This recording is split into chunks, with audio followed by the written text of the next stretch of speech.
Hey Deej, you've done this for a little while now. This is your 5th day of your FMT treatment. Yeah. So I've been putting off making this video for absolutely fucking ages. But in light of the new year, I thought, right, let's put this stuff behind me. So this is my experience with FMT. So for those of you that don't know, FMT stands for Fecal Microbiota Transplantation. It is primarily used to treat something called C. diff, but in recent years they've been rolling it out for people with SIBO or Candida overgrowth or other sort of similar gut conditions. Personally, I'm still combating Candida overgrowth, which is the reason I was consider getting it in the first place. And that's mainly because I've been fighting Candida overgrowth for a little while now, and even though I'm eradicating it very, very slowly, it's just too slow of a process for me, and I was really hoping that this treatment would essentially speed that up. So just to put it bluntly, the process of FMT is that they get someone else's shit and they put it in you. And I love using that explanation for it because a lot of people are like, what? But I guess it's just like having any other transplant, except it's just fecal matter and it's actually not that invasive compared to other transplants, obviously. And the concept is obviously to introduce new bacteria in your gut biome and basically diversify it or overwrite your existing bacteria that's causing you issues. Now, obviously, if your problem is an overgrowth of bacteria, then in theory, that should help. Now, I say in theory because there's a lot more nuance to it than that. People, including myself, were skeptical whether the bacteria would actually go in your small intestine or not. And for me, that is where my issue lies. And again, with SIBO, obviously it's small intestinal bacterial overgrowth. So it's still very much up to debate whether it actually gets to that point in your intestines. The reason why it works so well for C. diff is because it very much easily gets into your large intestine. But whether it gets into your small one, no one really knows. Which is why this procedure for people like me is such a fucking gamble. So I did a lot of research into like success rates for people with SIBO, or Candida, obviously. And as much as I frantically looked around the internet for success stories, I couldn't find enough to get, data together to come up with a chance of or percentage of success. And so I knew going in that this was going to be a complete,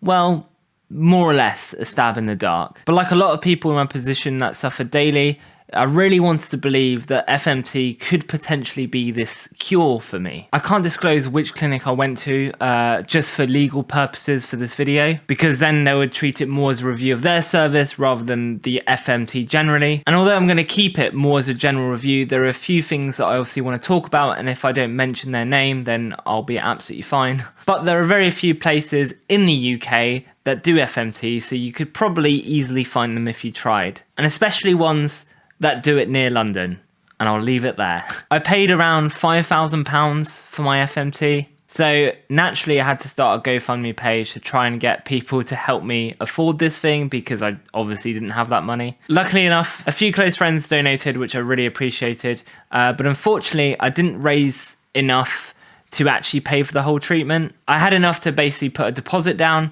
which was great because these things take ages to book, and essentially to pay for like 80% of it, I had to take out a private loan to afford it. So obviously it's already very stressful when a lot of money is involved in this thing, and it just makes the stakes way higher as well. So after I went through the consultation and then I was asked to put the deposit down, they raised the price. Those cheeky bastards last minute changed the price on their website, and then they were happy to charge me that price. So I had to email them and be like, what is this? You advertised it at a completely different price. They even put that the price was going to stay until December that year. So already this wasn't a great sign for me. There was a bit of a red flag, but again, I had nowhere else to go to get this FMT. Luckily, after a bit of arguing, they agreed to charge me the original price. But as you can imagine, I had already quite a bad taste in my mouth about these people and this clinic. So 2 weeks before your procedure, you're expected to get a colon cleanse. And if you don't know what those are,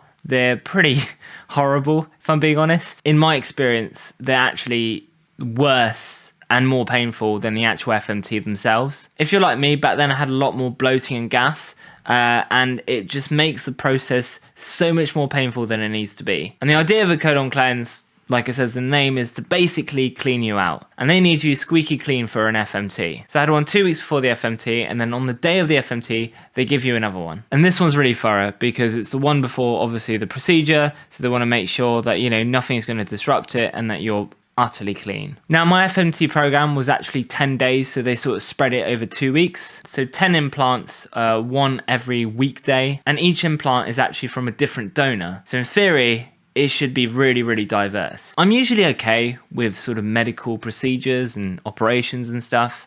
I don't usually get too nervous, but I've got to say, I was really bricking it, no pun intended, about this procedure. Just the fact that it's kind of experimental. I wasn't in a hospital. That made a massive difference. I was in a clinic. Obviously, the idea that it may not work was terrifying, but also the idea that I could get so much worse was also terrifying. You know, I've made a lot of progress in my candida overgrowth, and even though I don't feel, you know, satisfied with the stage I'm currently at, I still don't want to go backwards and, you know, make it worse for myself. And the night before the procedure, someone left a fresh review on this clinic's website saying that the FMT had actually made them worse. The procedure itself is actually very, very quick. You take your clothes off, you go in a gown, you go on your side, they put a tube up your ass, and then they obviously inject, you know, the FMT. Now, the first bit when they put the tube up your ass, I hated that bit. Like, once it was over and it was actually in, it was okay, but the process of them putting it in, it was just, I struggled a lot, especially because they say like you have to relax so that it's easier. And admittedly, yes, if you're relaxed about it, you know, your muscles aren't contracting and it's easier for them to shove it, you know, the tube up your ass. But I just couldn't make myself stress-free enough to make it easier for myself. I just couldn't get into a headspace where I was relaxed when this was happening. I tried, you know, soothing music. I tried watching a YouTube video. Just nothing worked. And it was very, very stressful. Once they started injecting it, whilst it was in, I didn't feel anything. I was absolutely fine. It's literally just the in and out. That's the most horrible bit. It takes about 2-3 minutes for them to do that process. And then once they've put it out of you, they tell you to lie on your back. And then they give you a massage. And then you basically have to lie on another side for around 10 minutes to let it sort of stir up in your intestines. And then you're basically done. Yeah, and that was pretty much for 10 days. I had to do this every day. And let me tell you, I was not fucking looking forward to it. During the 10 days I was having the treatment, I didn't actually feel like any different at all. My bloating and gas were the same. If anything, my bloating was probably a little worse than usual, a little more consistently worse. And after the first week, you know, I was quite concerned that I hadn't seen any results yet. But the staff kept saying, no, rest assured, you know, you'll see results after the second week, which is convenient because, you know, you obviously finished after week 2. And even though this clinic was terrible with the pricing issue, I've got to say that the clinician administering the FMT was very professional, made me feel very comfortable. But I feel the advice I got was a big problem. And what I'm about to tell you is one of my biggest regrets that I've ever had in my gut health recovery. So a few days after the FMT, my bloating stayed the same, my gas stayed the same, but the one thing that changed massively for me was my stools. Now, a normal stool for me would be type 1 on the Bristol stool chart, and pretty much overnight after my FMT, I went from type 1 to type 3.